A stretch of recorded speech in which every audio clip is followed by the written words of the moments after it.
The suspension letter shook in Marcus's calloused hands as he stood in the empty hallway of Lincoln Elementary. His daughter, Lily, the brightest star in his universe, had been suspended for aggressive behavior and disrupting the learning environment. The janitor's card sat forgotten beside him, mop water growing cold as rage built in his chest because Marcus knew his daughter, and this wasn't her. Before we dive into the story, make sure to smash subscribe because tomorrow we have an extra special story for you that will blow your mind. Marcus Williams had been cleaning Lincoln Elementary for 6 years, invisible to most who passed him in the halls. His gray uniform blended into the background, his quiet presence noted only when trash bins overflowed or spills needed attention. But being invisible had its advantages. People talked freely around him, forgetting the man with the mop had ears, had eyes, had a mind that absorbed every detail. At 34, Marcus was younger than most assumed. Life had aged him early, losing his wife Sarah to cancer when Lily was just 2, working double shifts to keep their tiny apartment, studying for his GED between mopping floors and scrubbing toilets. His hands were rough from bleach and labor, but they were gentle when they braided Lily's hair each morning, when they helped with homework each night, when they tucked her in with stories about her mother's smile. Lily was 8 now, all sunshine and curiosity wrapped in hand-me-down clothes and dollar store hair ties. She had her mother's eyes deep brown with gold flecks that danced when she laughed. She was the kind of student teachers loved, eager to help, quick to learn, always raising her hand with questions that went deeper than the lesson plan. Her folder was thick with gold stars and perfect attendance certificates, which was why the suspension made no sense. Marcus folded the letter carefully, tucking it into his shirt pocket. The hallway stretched before him, fluorescent lights humming their familiar tune. He'd walked these halls thousands of times, but never as a parent summoned for discipline. Never as a father whose daughter had supposedly pushed another student and verbally assaulted a teacher. The words didn't fit. They were like trying to force the wrong piece into a puzzle. No matter how hard you pushed, the edges wouldn't align. He knocked on Principal Henderson's door at exactly 3:47 p.m., 17 minutes after receiving the call. The secretary, Mrs. Chen, gave him a sympathetic look as she waved him through. She'd always been kind to him, one of the few who called him Mr. Williams instead of just janitor. "Come in," Henderson's voice boomed from behind the heavy oak door. The office hadn't changed since Marcus first cleaned it 6 years ago. Same mahogany desk, same leather chairs, same photos of Henderson shaking hands with school board members and local politicians. Same smell of expensive cologne trying to mask something sour underneath. Principal Robert Henderson sat behind his desk like a king on a throne, his tailored suit impeccable, his silver hair perfectly styled. At 55, he commanded Lincoln Elementary with an iron fist wrapped in a politician's smile. Parents loved him for his smooth talk and test scores. Teachers feared him for his quick temper and quicker transfers. "Mr. Williams," Henderson said, not looking up from his computer. "Please sit." Marcus remained standing. "I'd like to know what happened." Henderson's eyes flicked up, a flash of irritation crossing his face before the professional mask slipped back into place. "Your daughter assaulted another student and was disrespectful to Miss Brennan. We have a zero-tolerance policy." "Who did she supposedly assault?" "Supposedly?" Henderson's voice sharpened. "There were witnesses. She pushed Tyler Morrison in the cafeteria, then told Miss Brennan she was a liar when confronted." Marcus felt his jaw tighten. Tyler Morrison, he knew that name. The boy who'd been tormenting smaller kids all year, whose father served on the school board, whose incidents always seemed to disappear from official records. "What did Tyler do first?" Marcus asked quietly. "That's not relevant." "It's always relevant." Marcus's voice remained steady, but something in it made Henderson pause. "My daughter doesn't push people. She doesn't call teachers liars. So I'm asking again, what happened first?" Henderson stood, his 6-foot frame meant to intimidate. "Mr. Williams, I understand you're upset, but the facts are clear. 3 days suspension, effective immediately. She can return Monday with a written apology to both Tyler and Miss Brennan. I'd like to speak with Lily. She's already been sent home with your neighbor per your emergency contact list." Marcus nodded slowly. Mrs. Rodriguez would have picked her up, would have Lily safe in her apartment with hot chocolate and soft words. But safe wasn't the same as right. "I'd like to see the incident report," Marcus said. "That's not necessary. It's my right as a parent." Henderson's smile tightened. "Of course." Mrs. Chen can provide you with a copy tomorrow." "I'll wait." The two men stared at each other across the desk. Marcus in his stained uniform, Henderson in his $1,000 suit, David and Goliath. Except David didn't have a sling, just the stubborn refusal to let his daughter be railroaded. "Fine," Henderson said finally. "Mrs. Chen will print it for you. Now, if you'll excuse me, I have a board meeting." Marcus turned to leave, then paused at the door. "Principal Henderson? I've cleaned the school for 6 years. I've seen a lot of things, heard a lot of things. Some of them might interest that board you're meeting with." Henderson's face paled slightly. "Is that a threat, Mr. Williams?" "No, sir. Just an observation. Have a good evening." As Marcus closed the door behind him, he caught Henderson reaching for his phone, fingers trembling slightly. Good. Let him wonder what the invisible man had seen. Mrs. Chen handed him the incident report with kind eyes. "She's a good girl, Mr. Williams. This doesn't seem right." Marcus read the report in the hallway, each word making his blood burn hotter. According to the official document, Lily had unprovoked pushed Tyler Morrison to the ground during lunch, causing him emotional distress. When Miss Brennan intervened, Lily had shouted that she was a liar and refused to apologize. But the details were wrong. The timeline was wrong. The incident supposedly happened at 11:45 a.m., but Marcus had seen Lily at 11:40 in the hallway. She'd waved at him while walking to the library with her reading group. The library was on the opposite side of the building from the cafeteria. Someone was lying, and Marcus was going to find out who. That evening, in Mrs. Rodriguez's warm kitchen that smelled of fresh tortillas, Marcus held his daughter as she sobbed into his chest. Her small body shook with the injustice of it all, her words tumbling out between hiccups and tears. "Tyler was pulling Emma's hair, Daddy. He was calling her names, saying mean things about her mom.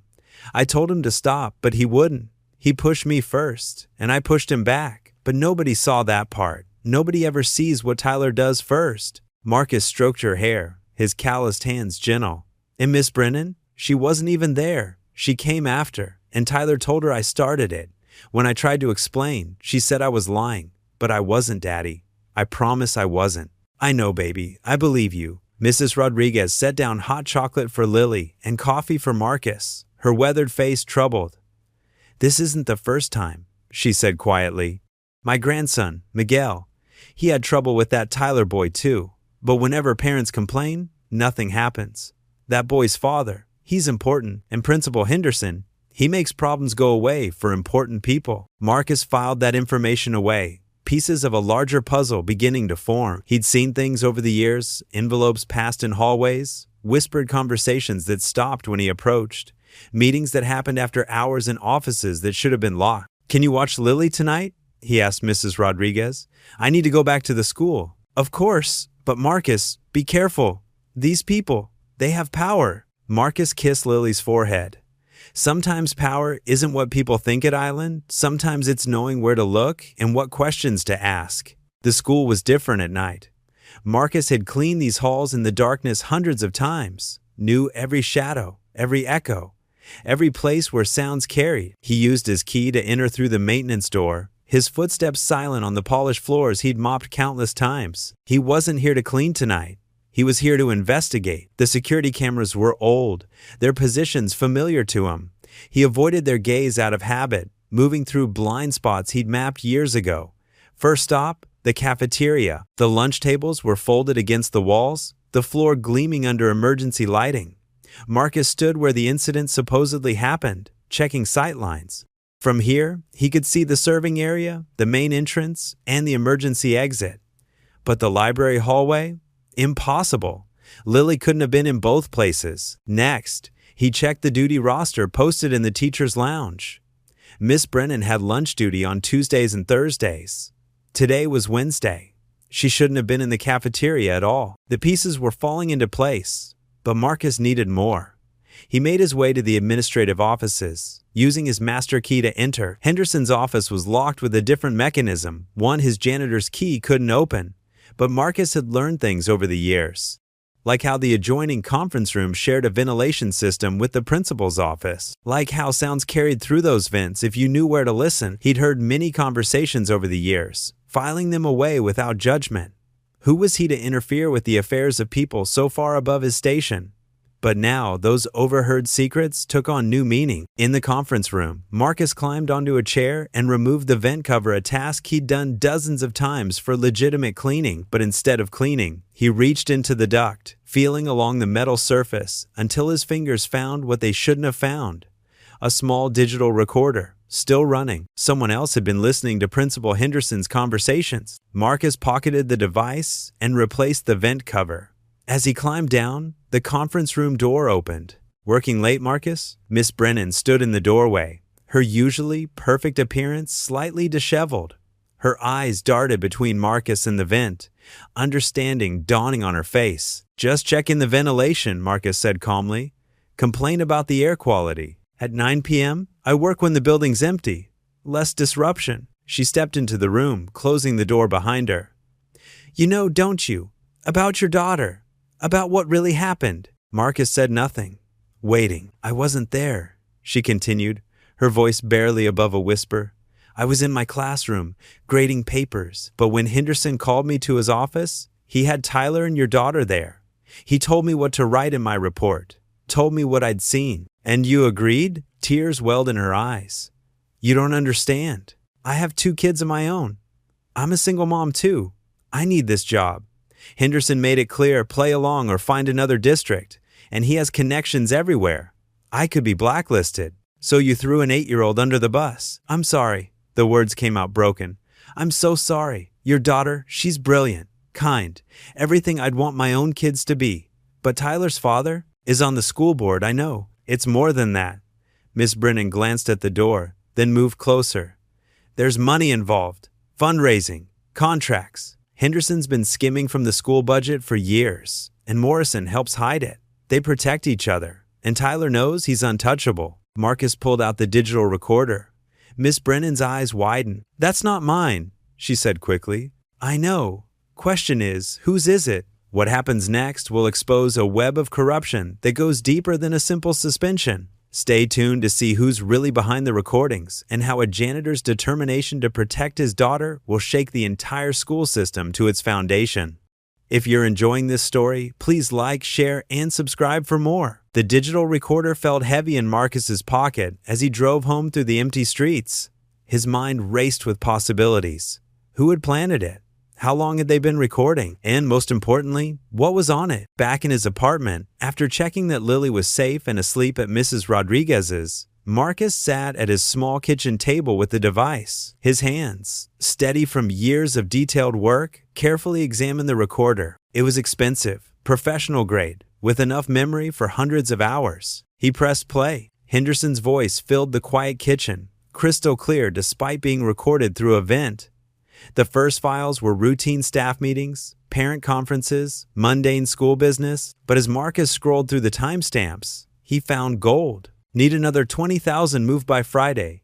Use the after-school program fund. That's the 3rd time this semester, Bob. People will notice. People notice what I tell them to notice, Morrison. Your son's little incidents keep disappearing, don't they? Marcus's blood chilled. He recognized the second voice, now David Morrison, school board president and Tyler's father. The conversation continued, detailing a systematic embezzlement scheme that had been running for 3 years. Money meant for new computers, playground equipment, and educational programs had been diverted into private accounts. But it got worse. "What about the Franklin kid?" Morrison's voice asked. "Transferred." His parents were asking too many questions about the missing music program funds. And the teacher, Gonzalez, took early retirement. Amazing how cooperative people become when you threaten their pensions. Marcus scrolled through more files, each one revealing another piece of corruption. Teachers silenced, students punished for speaking up, parents intimidated into submission. His daughter was just the latest casualty in Henderson's kingdom of fear. Then he found a recording from earlier that day. "We have a problem," Henderson's voice, tense and urgent. "What now?" Morrison sounded annoyed. "The Williams girl. She saw Tyler taking money from another kid's backpack. She tried to stop him. So, do what you always do. Her father's the janitor. He's been here 6 years, Bob. He knows this building better than anyone. And he's smart. I've seen him watching, listening. If he starts digging, then make sure he doesn't. Suspend the girl. Make it her word against Tyler's. Nobody believes the janitor's kid over mine." The recording cut off. Marcus sat back, rage and understanding warring in his chest. Lily hadn't just defended Emma from bullying, she'd witnessed Tyler stealing. The suspension was meant to discredit her before she could tell anyone. But who had made these recordings? And why? His answer came the next morning in an unexpected form. Marcus was preparing breakfast, trying to act normal for Lily's sake, when a soft knock came at the door. He opened it to find a young woman in her 20s, nervous energy radiating from every movement. "Mr. Williams, I'm Jessica Chin." "Mrs. Chin's daughter?" Marcus recognized her now. She graduated from Lincoln Elementary years ago, used to help her mother in the office during summers. "I need to talk to you," she said quietly. "About the recorder." Marcus let her in, noting how her eyes darted around as if expecting someone to jump out. She sat at his kitchen table, the same spot where he'd listened to her recordings hours earlier. "I've been investigating Henderson for 2 years, Jessica began. "Ever since I finished my journalism degree. My mom's worked at that school for 15 years, and she's seen everything but been too scared to speak up. Teachers fired, kids punished unfairly, money disappearing. She told me stories, and I started digging." "The recorder was yours?" She nodded. "One of several. I've been building a case, gathering evidence, but I needed something concrete, something that would stick. Your daughter, what happened to her? It's the final piece." "Why?" "Because you're different, Mr. Williams. The other parents, they complained quietly and then gave up when Henderson pushed back. The teachers, they were too scared for their jobs. But you stood up to him. And more importantly, you have access to places others don't." Marcus studied her carefully. "You want me to help you take him down. I want justice. For your daughter, for my mom, for every kid and teacher Henderson's hurt. But I can't do it alone. I have recordings, but I need more.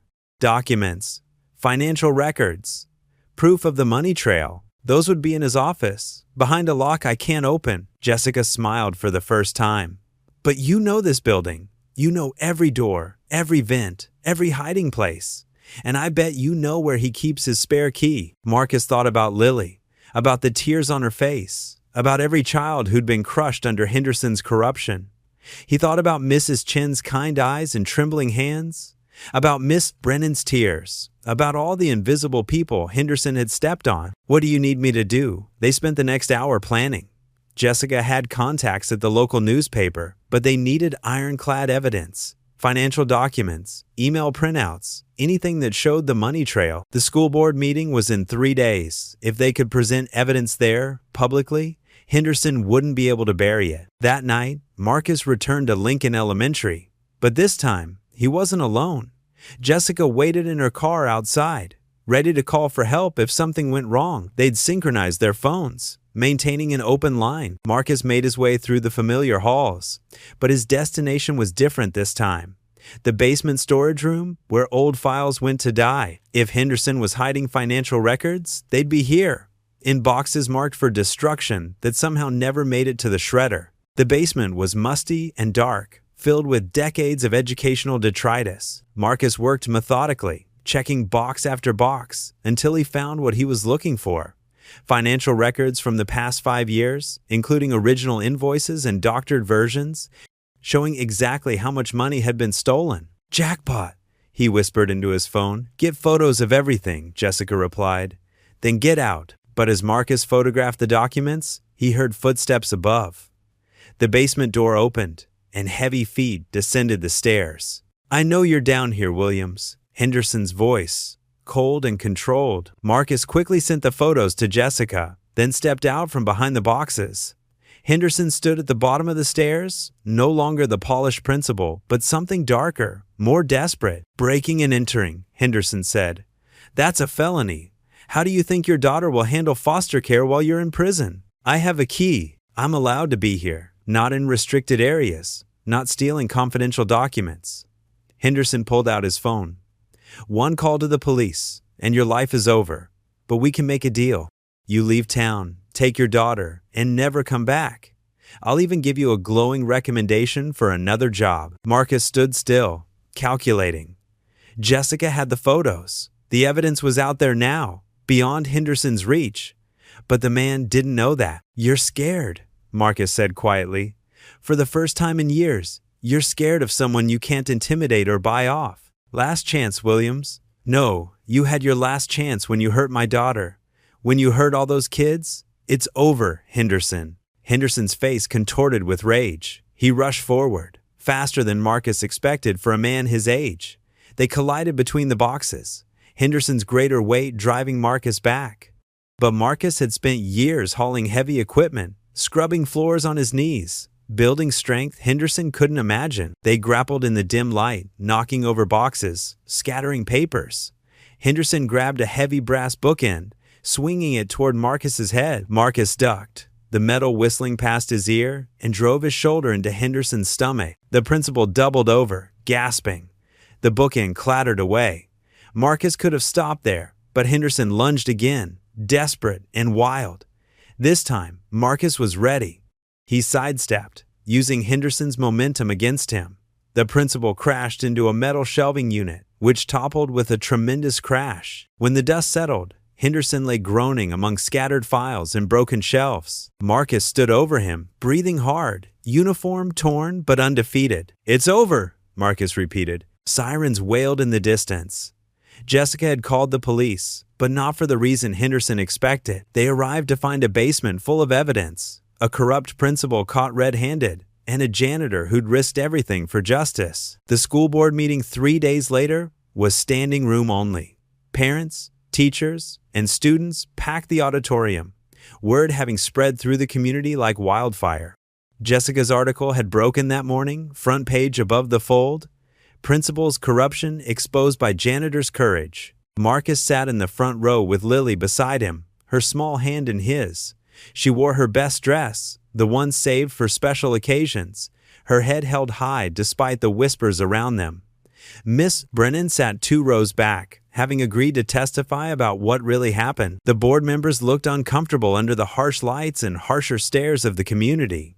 David Morrison was notably absent, having resigned the previous day when federal investigators seized his financial records. "We call Marcus Williams to speak," the interim board president announced. Marcus stood slowly, feeling hundreds of eyes on him. He'd cleaned up after these people for years, invisible in his uniform. Now, he stood before them in his only suit, voice clear and strong. "I've worked at Lincoln Elementary for 6 years," he began. "I've watched your children learn to read, seen them grow, celebrated their successes. I've also seen them cry when they were bullied and nothing was done because the bully had the right last name. I've seen talented teachers leave because they asked too many questions. I've watched money meant for your children disappear into private pockets." He paused, looking directly at each board member. "I'm just a janitor. That's what Principal Henderson told me when he threatened me. Just a janitor. But being just a janitor means I see everything. I clean up your messes. I fix what's broken. And sometimes, that means more than mopping floors." Marcus pulled out a thick folder, copies of everything Jessica had published and more. Financial records showing $3.2 million stolen over 5 years. Emails discussing how to silence parents and teachers. Recordings of Principal Henderson and David Morrison planning their crimes. It's all here. And there are copies with the FBI, the state attorney general, and every major news outlet in the state. The auditorium erupted. Parents shouted questions. Reporters scribbled notes. Board members huddled in, panicked whispers. Through it all, Marcus stood calm, his daughter's hand still in his. "Furthermore," he continued when the noise died down, "I call for the immediate reinstatement of every teacher wrongfully dismissed, a full audit of all school finances, and the creation of an oversight committee that includes parents and community members, not just board appointees." "Mr. Williams," one board member stammered, "we appreciate your diligence, but surely these are matters for law enforcement. Law enforcement is handling the criminal charges. But this is about our school, our children. My daughter was suspended for standing up to a bully who was stealing from other kids. How many other children have been silenced? How many dreams crushed because speaking truth was too dangerous?" Lily tugged on his hand. He looked down at her, and she nodded encouragement. His brave girl, who'd started all this by doing the right thing. "You have a choice," Marcus concluded. "Real change, or more of the same. But I promise you this, I'll be watching, we all will, because our children deserve better than corruption disguised as education." He sat down to thunderous applause. Teachers were crying, parents were on their feet, even some board members were clapping, perhaps seeing which way the wind was blowing. The vote was unanimous. A full investigation was launched. Henderson was arrested that evening at his home, led away in the same handcuffs he'd threatened would bind Marcus. David Morrison followed a day later, along with 3 other conspirators. But the sweetest moment came the next Monday morning.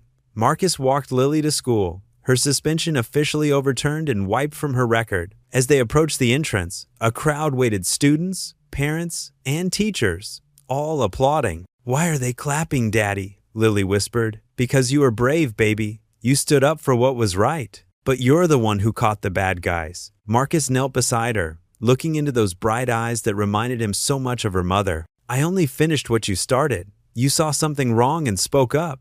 That's the hardest part," that first voice, saying this isn't right. Everything else is just cleaning up the mess. Miss Brennan approached them, tears in her eyes. "Lily, I owe you an apology. I should have listened. I should have been brave like you." Lily, with the infinite grace of children, hugged her teacher. "It's okay. Daddy says everyone makes mistakes. What matters is fixing them." As they entered the school, Marcus noticed something different.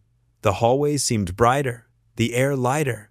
Teachers smiled genuinely. Students walked taller. The shadow of fear that Henderson had cast was lifting. "Mr. Williams?" He turned to find Mrs. Chin, holding an envelope. "The board wanted me to give you this." Inside was a letter offering him a position not as a janitor, but as the new head of building operations and safety, with a substantial raise and a voice in school policies. Marcus read it twice, then looked at Mrs. Chin's beaming face. "They need someone they can trust," she said.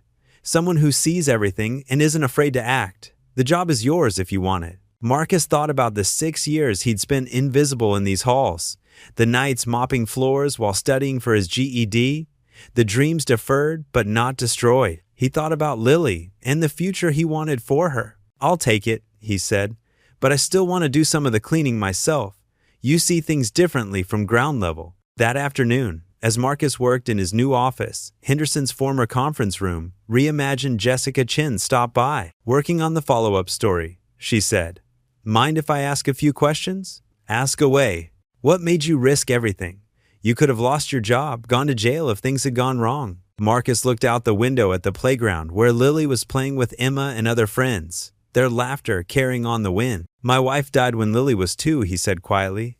"Cancer. The last thing she said to me was, 'Raise her to be brave.' For years, I thought that meant keeping her safe, protecting her from the world. But that night, when she was suspended for doing the right thing, I realized something." He turned back to Jessica. "Being brave isn't about being safe. It's about standing up when it matters, even if you're just a janitor facing down powerful people." How could I teach her to be brave if I wasn't willing to be brave for her? Jessica wrote quickly, then asked, "Any regrets?" "Just one. I wish I'd acted sooner. How many kids suffered while I stayed quiet? How many teachers lost their careers? I told myself it wasn't my place, that I was just the janitor. But that was an excuse. We all have power. Sometimes it just takes courage to use it." As spring turned to summer, Lincoln Elementary transformed. The new principal, recruited from outside the district, implemented transparency measures. The Parent-Teacher Oversight Committee, which Marcus co-chaired, met monthly. The stolen funds were recovered and used for their intended purposes: new computers, playground equipment, and a music program. Tyler Morrison transferred to a private school, his father's influence shattered. But Marcus made sure the boy wasn't demonized. He was a child who'd grown up watching corruption rewarded. With proper guidance, there was hope for him yet. The investigation spread beyond Lincoln Elementary. Henderson's network crumbled as other brave souls, inspired by a janitor's courage, came forward with their own stories. 3 superintendents resigned. A dozen principals were replaced. The entire state education system underwent reform. But for Marcus, the greatest reward came in small moments. Lily running to show him perfect test scores. Teachers stopping him in the hall to say thank you. Parents treating him with respect, seeing him not as just the janitor, but as the man who'd saved their school. One evening, as he locked up the building a duty, he still performed himself. Marcus found Miss Brennan in her classroom, packing boxes. "Moving?" he asked, concerned. She smiled. "Unpacking, actually. I'd been ready to leave teaching entirely. But now, this is why I became an educator. To make a difference. To help kids like Lily find their voices." She pulled out a framed photo, her class from the previous year, including Lily, all grinning at the camera. You gave us back our school, Mr. Williams.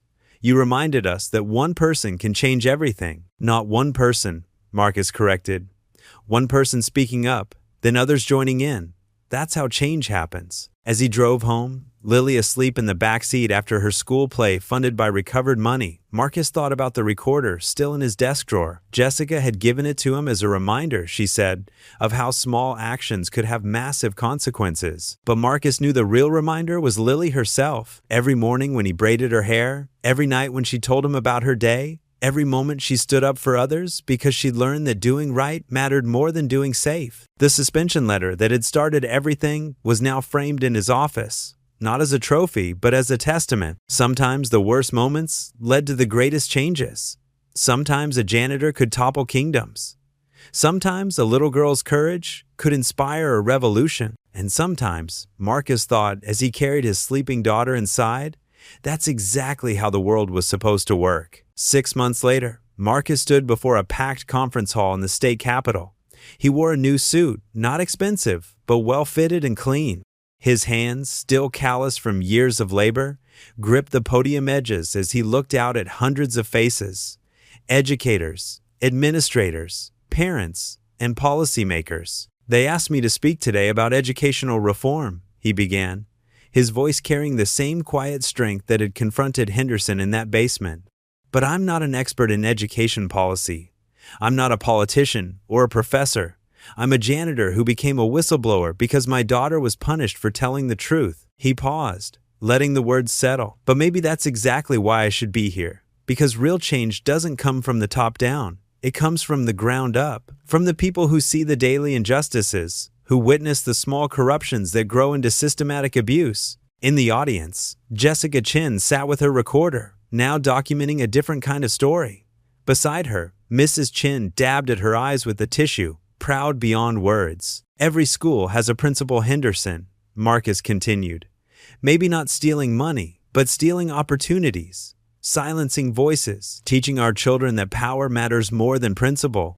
And every school has people like you teachers who want to teach, parents who want their children safe, support staff who see everything but feel powerless to act. He pulled out a piece of paper, not notes, but a drawing Lily had made.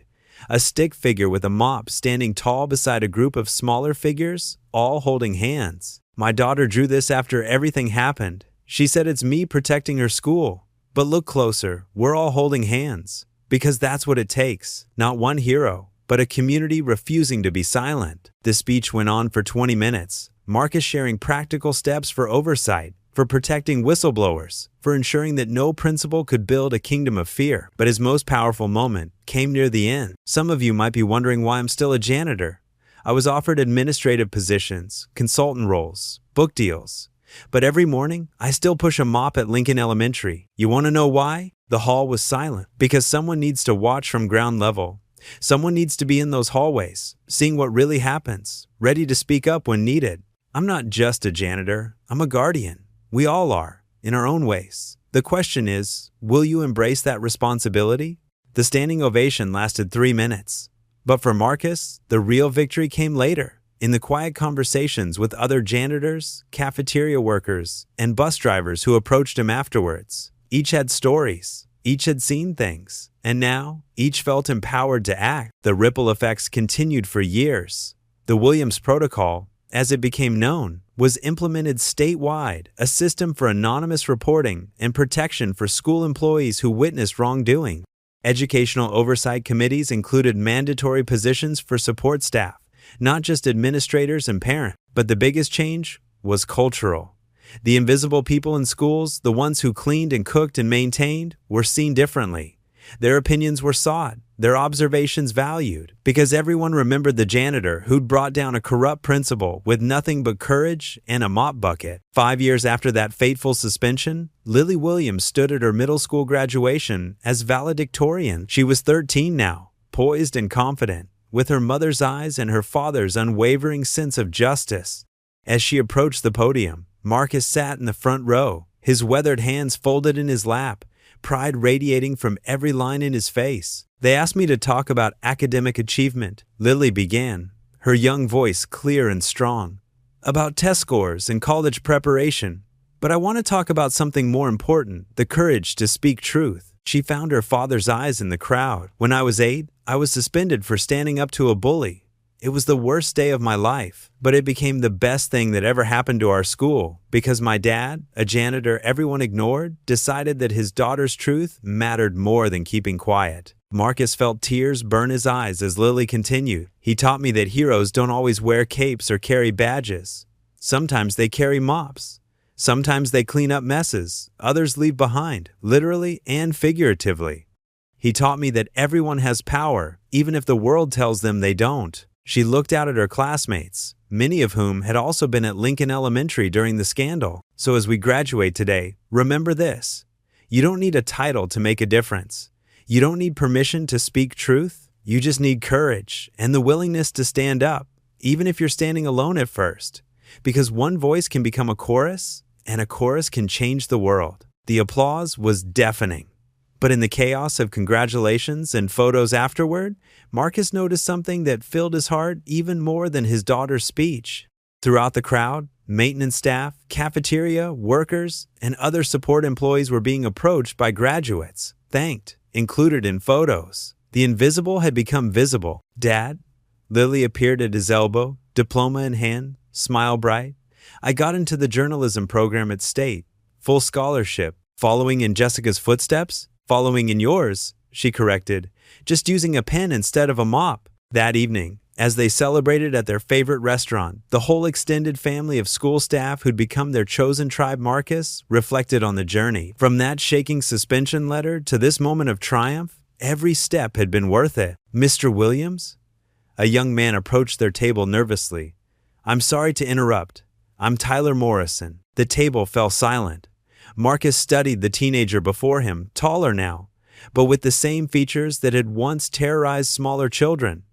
But his eyes were different, humbled, haunted even. I wanted to apologize, Tyler continued, voice cracking.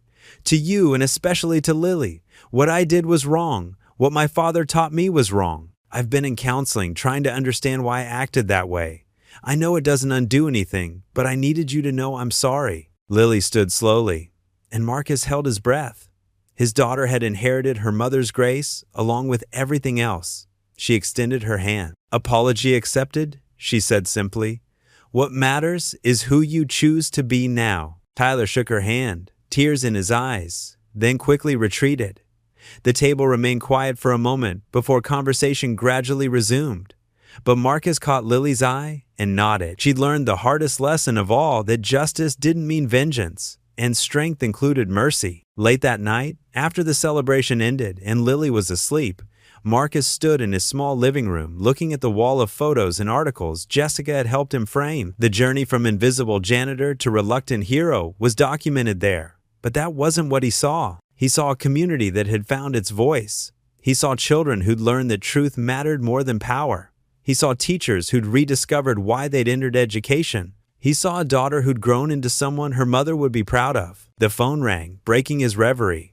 Jessica Chen, now an investigative reporter for a major newspaper, was on the line. Marcus, I've got a situation.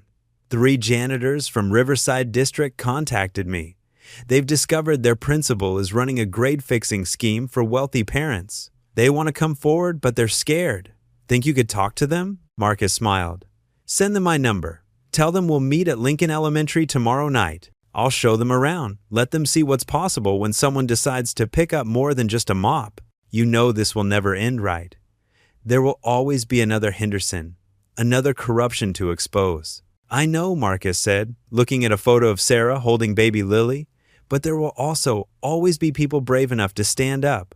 We just have to remind them they're not alone. After hanging up, Marcus did his nightly ritual checking locks, setting out clothes for tomorrow, preparing Lily's lunch. Simple tasks that grounded him, reminded him that heroism was built on daily choices, small acts of care and courage. As he passed Lily's room, he heard her voice, soft but clear. She was on the phone with Emma, the girl she'd defended all those years ago, now her best friend. My dad says courage is like a muscle, Lily was saying. The more you use it, the stronger it gets. So yeah, run for student council. Speak up about the dress code thing. What's the worst that could happen? You get suspended and your parent exposes a massive corruption scandal? Both girls laughed, and Marcus smiled. This was his true legacy, not the headlines or the reforms, but a daughter who faced the world with humor and courage, who lifted others up, who understood that justice was a daily practice, not a destination. He went to his own room, where Sarah's picture sat on the nightstand. "I kept my promise," he whispered.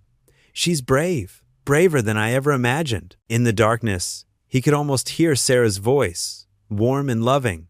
"You both are." Years passed. Marcus remained at Lincoln Elementary, eventually accepting the role of District Supervisor of Operations, a position created specifically to utilize his unique combination of ground-level insight and unwavering integrity. He insisted on keeping a small janitorial route, claiming it kept him honest, but everyone knew it was about staying connected to the daily life of schools. Lily graduated from journalism school with honors, her senior thesis on educational transparency winning national awards. She returned to Lincoln Elementary often, running workshops for students on speaking truth to power, always beginning with the story of a suspension that changed everything. The Williams Rule became standard in school districts nationwide. Any disciplinary action against a student required documentation from multiple independent sources. The Chin Reports, Jessica's continuing series on educational corruption, won a Pulitzer.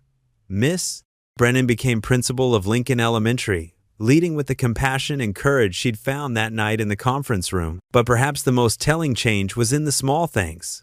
Janitors were invited to staff meetings. Their insights were valued in safety discussions. Students learned the names of everyone who kept their schools running. The invisible became visible, and with visibility came respect. On the 10th anniversary of the suspension, Lincoln Elementary held a special assembly. Marcus sat on stage, uncomfortable as always with attention, while speaker after speaker talked about the changes that had rippled out from one father's refusal to accept injustice. Then, Lily took the microphone. She was 23 now, a successful investigative journalist in her own right. But to Marcus, she would always be his little girl, with crayon-stained fingers and unshakable faith in right and wrong. 10 years ago, my dad got a letter saying I'd been suspended. He could have accepted it, could have made me apologize to keep the peace. Instead, he fought. Not with fists or lawyers or connections. He didn't have any of those. He fought with truth, persistence, and the simple belief that his daughter deserved justice. She turned to face him directly. "Dad, you always say you were just doing what any parent would do, but that's not true. You did what the right parent would do, what the brave parent would do. You showed me and everyone here that standing up isn't about how much power you have. It's about how much you're willing to risk for what's right." The assembly erupted in applause, but Marcus only had eyes for his daughter. She crossed the stage and hugged him, whispering in his ear, "Mom would be so proud." "She is," Marcus whispered back.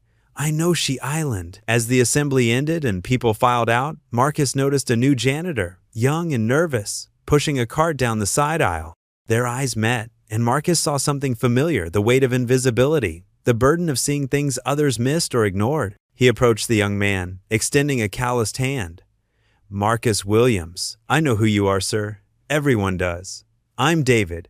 David Chin, Mrs. Chin's nephew." Marcus smiled. "Let me guess you've noticed things that don't seem right." David glanced around nervously, then nodded. "Good," Marcus said.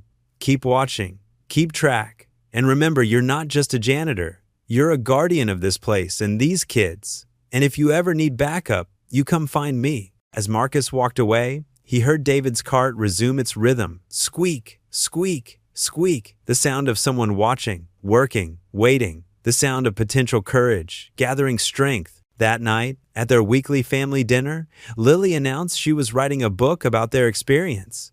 "But I need your permission, Dad. It's your story too." "It's everyone's story," Marcus corrected.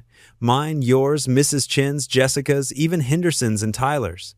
That's what made it powerful. It wasn't about one hero fighting alone. It was about a community finding its courage. "So that's a yes?" Marcus reached across the table and took his daughter's hand, the same hand that had once held his as they faced down corruption, now strong enough to hold a pen that could change worlds. "That's a yes.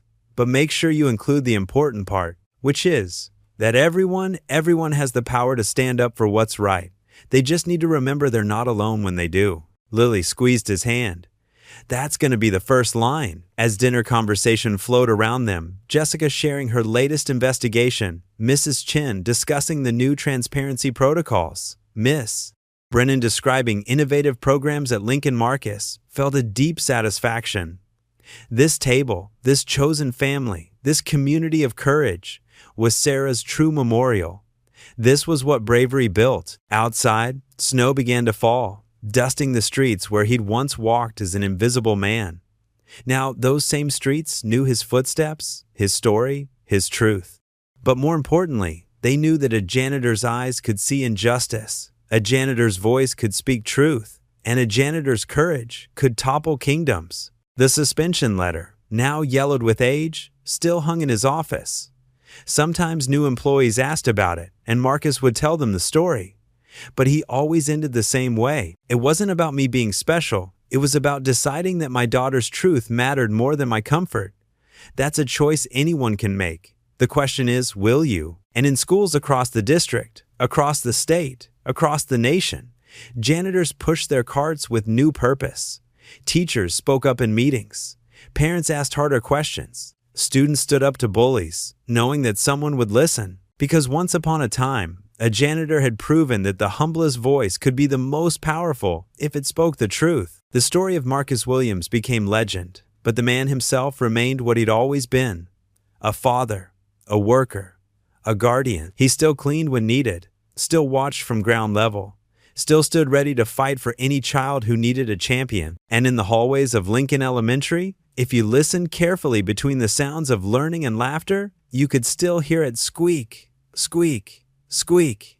The sound of someone watching, the sound of someone caring, the sound of courage, pushing forward, one step at a time. Sometimes revolutions begin with suspension letters. Sometimes heroes carry mops instead of swords. And sometimes, the most powerful thing in the world is a parent who refuses to let injustice touch their child. Marcus Williams was all of these things and more. But if you asked him, he'd say he was just a janitor who loved his daughter. And maybe, in the end, that's the greatest heroism of all. If this story touched your heart, if it reminded you that every voice matters and every person has the power to create change, please subscribe to our channel.